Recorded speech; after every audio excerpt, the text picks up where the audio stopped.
नमस्ते बच्चों, स्वागत है आपका टिनी विनी स्टोरीज पे। हमारी आज की कहानी का शीर्षक है अनमोल वस्तु। एक बार एक विदेशी राजा कृष्णदेव राय के दरबार में गया और बोला, महाराज, मैंने आपके और आपके दरबारियों के बारे में बहुत सुना है। मैं आपके दरबारियों से एक सवाल पूछना चाहता हूँ। राजा ने कहा, आपका हमारे राज्य में स्वागत है। आप दरबारियों से जो पूछना चाहते हैं पूछ सकते हैं। तब उस विदेशी ने अपना प्रश्न पूछा, आपके राज्य में सबसे अनमोल वस्तु क्या है? क्या कोई दरबारी इसका जवाब दे सकता है? विदेशी से इस प्रश्न को सुनकर सभी दरबारी सोच में पड़ गए। थोड़ी देर बाद उनमें से एक दरबारी खड़ा होकर बोला, हमारा राजकोष सभी वस्तुओं में सबसे कीमती है। एक और दरबारी ने जवाब दिया, राजा का हीरे मोती जड़ा ताज सबसे कीमती है। किसी ने कहा, सुख सुविधाओं से संपन्न राजमहल सबसे अधिक कीमती है। इसी प्रकार सभी ने अपने अपने जवाब दिए, परंतु तेनालीराम कुछ नहीं बोला। वह अपने स्थान पर चुपचाप बैठा रहा। तब राजा ने तेनालीराम से विदेशी के प्रश्न का उत्तर देने को कहा। तेनालीराम विदेशी की तरफ मुड़ा और बोला, आदरणीय महानुभाव, मेरे हिसाब से स्वतंत्रता हमारे राज्य की सबसे कीमती वस्तु है। हमारे राज्य के लोगों को किसी प्रकार का कोई भय नहीं है और न ही किसी प्रकार की कोई बंदिश है। वे आज़ादी पूर्वक इधर उधर आ जा सकते हैं और एक खुशहाल जिंदगी जी रहे हैं। तेनाली का जवाब सुनकर विदेशी बोला, ठीक है तेनालीराम, क्या तुम अपनी बात को सिद्ध कर सकते हो?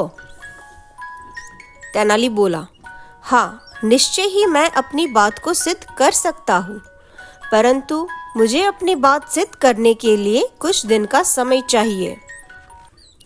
तेनाली की बात सुनकर राजा ने अतिथि से कहा, तब तक आप हमारे विदेश अतिथि रहेंगे। तेनालीराम शाही अतिथि गृह में आपके रहने का उचित प्रबंध कर देगा। इसके बाद विदेशी को शाही अतिथि गृह की ओर ले जाया गया। वहां पर उसके सामने भोजन में बहुत सारे व्यंजन पेश किए गए। उसका बिस्तर गर्म था एवं उस पर रेशमी चादर बिछी थी। बहुत सारे गायक एवं नर्तक उसके मनोरंजन के लिए वहां पर उपस्थित थे। उसके आगे पीछे नौकर चाकरों की भीड़ रहती थी। उसकी एक आवाज पर ही वे दौड़े चले आते थे। सारी सुख सुविधाएं उसके लिए उपलब्ध करवा दी गई थी। पहले 2 दिन तो उसने सभी सुख सुविधाओं का खूब आनंद लिया, परंतु तीसरे दिन उसकी बाहर घूमने की इच्छा हुई। इसलिए वह कमरे से निकलकर महल के मुख्य द्वार तक आ गया, लेकिन वहां पर उसे सैनिकों ने रोक लिया। उन्होंने कहा, श्रीमान, हमें आदेश है कि आपको बाहर न जाने दिया जाए। विदेशी उनकी बात से सहमत हो गया। उसने सोचा उसकी सुरक्षा की दृष्टि से ही ऐसा किया गया होगा। इसके बाद 2 दिन में ही वह वहां बुरी तरह उब गया। वह एक बार फिर बाहर जाना चाहता था, परंतु इस बार भी सैनिकों ने उसे महल के मुख्य द्वार पर ही रोक लिया। इस बार विदेशी को सैनिकों द्वारा रोके जाने पर बड़ा गुस्सा आया। इस घटना को भी लगभग 1 सप्ताह से अधिक हो गया। विदेशी को सभी विलासितापूर्ण सुविधाएं दी जा रही थी, लेकिन सिर्फ बाहर जाने की इजाजत नहीं थी। वह बार बार बाहर जाने की कोशिश करता, परंतु सैनिक उसे हर बार ये कहकर रोक लेते कि उसे बाहर जाने की इजाजत नहीं है। इस तरह अब उसे अतिथि गृह एक कैद खाने की तरह लगने लगा था। उसे वहां आनंद नहीं आ रहा था, यहाँ तक कि उसने सारी विलासितापूर्ण वस्तुओं का उपभोग करना भी छोड़ दिया था। इसी तरह लगभग 15 दिन बीत गए। तब एक दिन राजा ने विदेशी को राज दरबार में बुलावा भेजा। वह बोले, श्रीमान, आप कैसे हैं? हमारे शाही अतिथि गृह में आपको कोई परेशानी तो नहीं है? विदेशी रोषपूर्ण स्वर से ताव से बोला, आपको मेरी दयनीय स्थिति दिखाई नहीं देती क्या? मैंने कई दिन से खाना नहीं खाया है। विदेशी की ऐसी बातें सुनकर राजा चौंकते हुए बोले, ये आप क्या कह रहे हैं? क्या तेनालीराम ने शाही अतिथि गृह में आपके लिए उचित प्रबंध नहीं किए थे? विदेशी बोला, प्रबंध तो बहुत अच्छा था, परंतु मैं उसका आनंद नहीं ले सका। वह इसलिए क्योंकि मैं एक बंदी था। पिछले 15 दिनों से सैनिकों ने मुझे बाहर नहीं जाने दिया। राजा ने तब सैनिकों को बुलाकर उनसे इस बारे में पूछताछ की।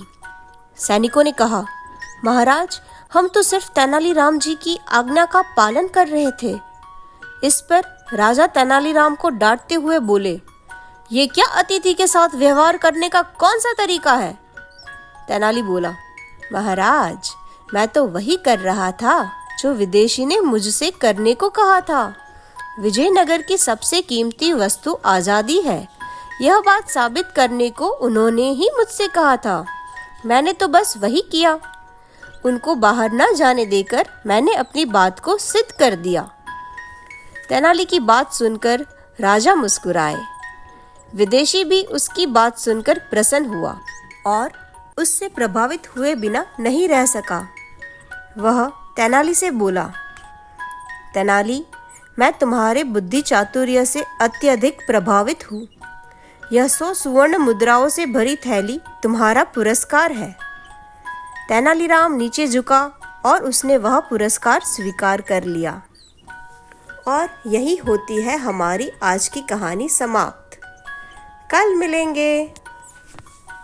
Please like, share and subscribe. Thank you.